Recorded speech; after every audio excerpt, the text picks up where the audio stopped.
Back to my guest now. A man was killed, viewers, this morning in an attack on the northern border community of Misgav of Israel. After projectiles fired from Lebanon struck two vehicles and set them ablaze, emergency responders said one of the vehicles caught fire and a body was recovered from inside. Hezbollah later claimed responsibility, stating it had targeted what it described as a gathering of Israeli soldiers with a rocket barrage. The IDF confirmed that fire was launched from Lebanon and is investigating whether the strike involved an anti-tank missile. And I will come to you, Major General Sehgal, of course. But Malika, I was just reading a very interesting article yesterday, and a very senior political official in the US has labeled Donald Trump a malignant narcissist because of the recent developments. Just wanted to share that little point with you and our viewers. And Major General P.K. Sehgal, of course, I'll come to you with my question now. Because you're such a senior person in the defense, I want to understand from you that if this was indeed an anti-tank guided missile strike, what level of precision and intelligence does that indicate? That clearly indicates that the Hezbollah is not a spent force as claimed by Israel. And in fact, Israel had said that the capability and competence and capability of Hezbollah has been totally degraded to such an extent that they pose no military threat to Israel whatsoever, nor at present, nor would it be in the future. But obviously, Israel has been in for a surprise. They got all sorts of missiles, and they got all sorts of rockets, and they got anti-tank missiles, which are precision guided, and they've been able to hit the tank with an absolute clarity. People have suffered losses, and Iran is a small country which cannot afford to have losses in terms of human element. They can write off any number of tanks because they've been given again and again by America, but they are not in a position to write off human element. Its total population is only 9 million, and they're surrounded by 500 million Arabs in Muslim countries. Iran alone has a population of about 92 million, and you add others, it almost has 590 million. And the Israeli soldier dying is equivalent to about 100 soldiers of Hezbollah or Iranians dying. A single soldier is that much valuable as Israel is concerned. It just cannot afford replenishments at all. Israeli army is now battle fatigued. They've been in the war for almost over 2.25 years. Their morale and motivation is not the same as it was at the beginning of the war. It becomes extremely strenuous.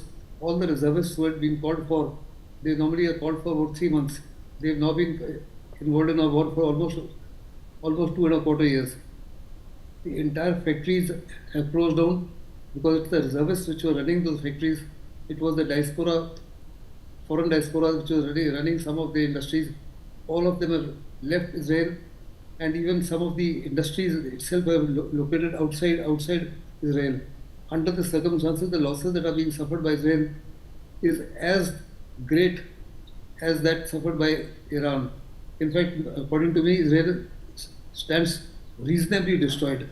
I don't think Netanyahu had ever imagined that there'll be so much of destruction that will be caused by Iran. They had underestimated Iran's capability, and Iran continues to fire hypersonic missiles, third generation and fourth generation missiles, which are now having speeds of up to 12 Mach. They are precision guided. They have got multiple warheads, including cluster weapons, and they are not being able to, the Iron Dome is not being able to detect, and they are effective even in a very intense electronic warfare environment, which the Israelis have thrown up. Under the circumstances, neither the US nor Israel is in a position to, really speaking, block these missiles, which they are now being increasingly used, nor the kamikaze variety of advanced drones that are now being used.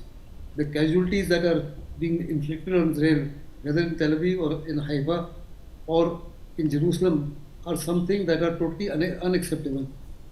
And the losses that have been inflicted by Iran on the 30 US bases, as well as their bases in Cyprus and Turkey, and incidentally, they've also attempted to attack the Diego Garcia, which is almost 4,000 kilometers away. So far, the Western world had thought that Iranian capability is only limited to about 2,000 kilometers. This becomes a different ball game altogether. because not only if the Ago area comes within range, though there was no damage whatsoever, but even bulk of Europe, particularly France, Britain, Denmark, Norway, these coastal countries come. Germany is just marginally outside. Central Europe is just 3,400 to 3,900 kilometers, and this missile has got a range of 4,000 claim range. Even parts of India and parts of China, parts of Russia come within this range. So it becomes a totally different capability and different ball game altogether. Under the circumstances, according to me, each day the war is becoming more and more dangerous. The devastation is more and more heavy. And as far as Trump is concerned, I totally agree with Malika that seems to be absolute confusion there. Till date, they have not defined what is their strategy, what is their political aim, what is their military aim, what is their end game and plan. Before any operation is launched by any army anywhere in the world, four things are very clearly thought through. Firstly, what is the political and the military aim of the war? Secondly, what is your grand strategy to achieve that war? Thirdly, what is the type of resources that are available to you to implement what you have, the strategy that you have in mind? And fourthly, you have to very clearly come out what is your end game that you have in mind. America doesn't have any clue of any of these things. Mike Rubio is saying every day something different. Hexet says something different. Trump says something different in the morning and something totally different in the evening.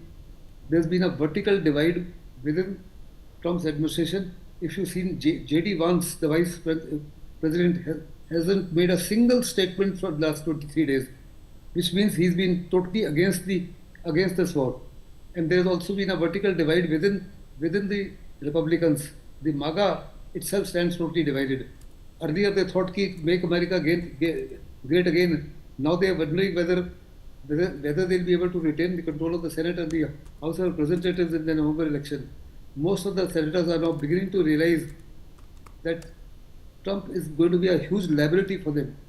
And because they are affiliated with Trump, they will possibly be wiped out. And if that happens, Very